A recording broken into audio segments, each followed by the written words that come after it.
For years, Sam Heughan chose silence. Even as whispers about his marriage grew louder in corners of the internet, he pretended not to see.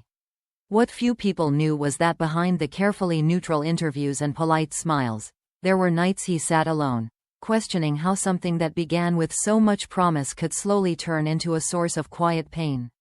When he finally spoke, it wasn't with anger or accusation, but with a weariness that suggested he had carried the truth far longer than anyone realized. His words didn't explode like a scandal, yet they unsettled precisely because they felt too honest to ignore. From the outside, his marriage to Dakota Johnson looked like a modern Hollywood fairy tale. Two globally recognized actors, both guarded about their private lives, somehow finding stability in a world known for chaos. Fans dissected every rare public appearance, every subtle gesture, convinced that the absence of drama meant the presence of deep, unbreakable love. What no one questioned was whether that image left any room for two imperfect people to actually exist.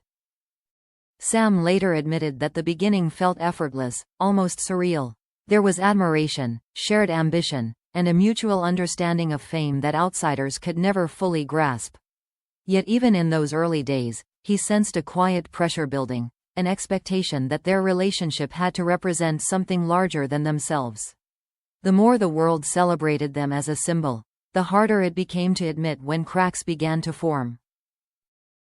One of the most painful realizations came when silence stopped being a choice and became a habit. Disagreements weren't explosive or dramatic, which made them easier to dismiss and harder to resolve. Instead of arguing, they retreated into themselves, each convinced that endurance was a form of maturity. Over time, that endurance turned into emotional distance, subtle enough to hide from cameras but impossible to escape at home. Sam described moments when he would sit across from Dakota, both of them exhausted, talking about schedules instead of feelings. Their lives were meticulously organized, yet emotionally disordered, held together by routine rather than connection. Friends assumed the calm meant happiness, not understanding that calm can sometimes be the loudest warning sign. The absence of visible conflict became proof to the world that everything was fine, even when it wasn't. The weight of public expectation played a larger role than either of them anticipated. Every interview question, every headline, reinforced the idea that their marriage was something to protect at all costs. Sam felt that admitting struggle would feel like betraying not just his partner, but millions of people who projected their own hopes onto them. In that environment, honesty began to feel dangerous. There were nights, he admitted, when he questioned whether love alone was enough when it had no space to breathe. He felt torn between loyalty and self-preservation, unsure which one he was slowly sacrificing. The irony was that the more he tried to keep the marriage intact by staying quiet, the more isolated he became within it. Silence, once meant to protect, started to erode everything it touched. What made the situation even more complex was the absence of a clear villain.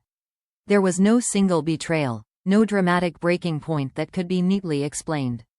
Instead, there was a gradual accumulation of unmet needs and unspoken fears, layered so gently that neither noticed how heavy they had become. That kind of pain is harder to explain, and even harder to justify to a world that demands simple narratives. The first true emotional breaking point didn't come from an argument, but from a moment of clarity. Sam realized that he no longer recognized himself within the marriage, that he had adapted so much to expectations that his own voice felt unfamiliar. That realization frightened him more than the idea of separation ever had. It was the moment he understood that silence was no longer neutral, it was actively costing him pieces of who he was. As the pressure mounted, he continued to smile in public, fully aware of how convincing the illusion looked. Fans praised their privacy, journalists respected their boundaries, and the story remained frozen in a version that no longer matched reality.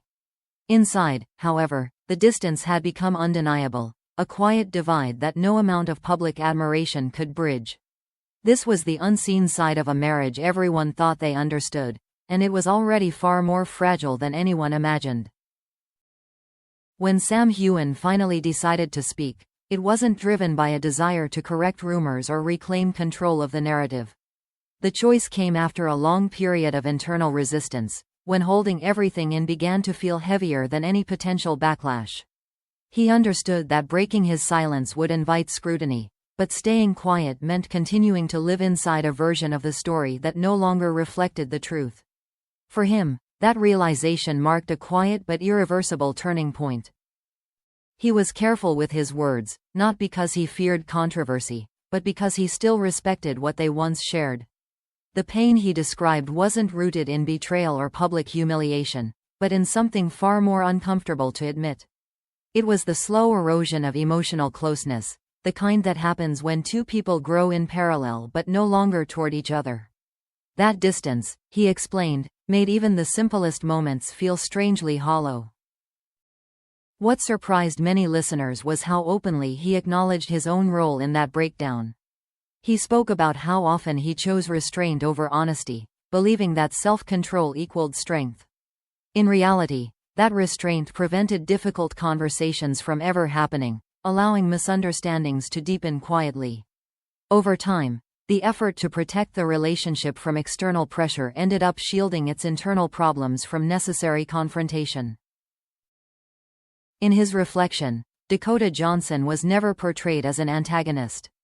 Instead, he described her as someone navigating her own expectations, shaped by a lifetime in the public eye.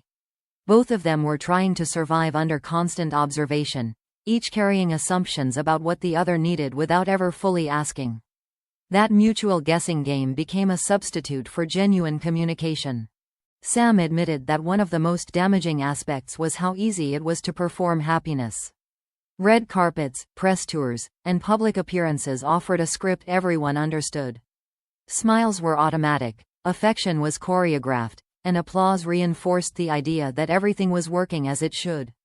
The more convincing the performance became, the harder it felt to acknowledge that something fundamental was missing. At some point, the marriage stopped feeling like a shared refuge and started resembling another obligation. There was comfort in familiarity, but also a persistent sense of loneliness that neither could quite name. Sam described moments when he felt more understood by strangers than by the person closest to him, a realization that carried both guilt and clarity. That emotional contradiction lingered longer than any argument ever could. The decision to eventually step away didn't arrive in a single dramatic instant. It unfolded gradually, through repeated moments of emotional exhaustion and quiet resignation. Sam explained that the hardest part wasn't accepting the end, but letting go of the idea of what the marriage was supposed to represent. Walking away meant disappointing an image that had been carefully constructed by others, and partially embraced by himself. When the separation became inevitable, he felt an unexpected mix of relief and grief. Relief that the constant internal tension had finally surfaced, and grief for the version of the future he once believed in. He acknowledged that endings without clear villains often feel unsatisfying to the outside world, yet they are some of the most honest. There was no explosion, just the recognition that staying would require continued self-erasure. In the end, Sam made it clear that speaking out wasn't about rewriting the past, but reclaiming his present. He accepted that some stories don't have clean resolutions, only lessons learned too late to change the outcome. What remained was the understanding that silence can protect, but it can also imprison. And sometimes, the bravest act isn't enduring quietly, but finally allowing the truth to be heard.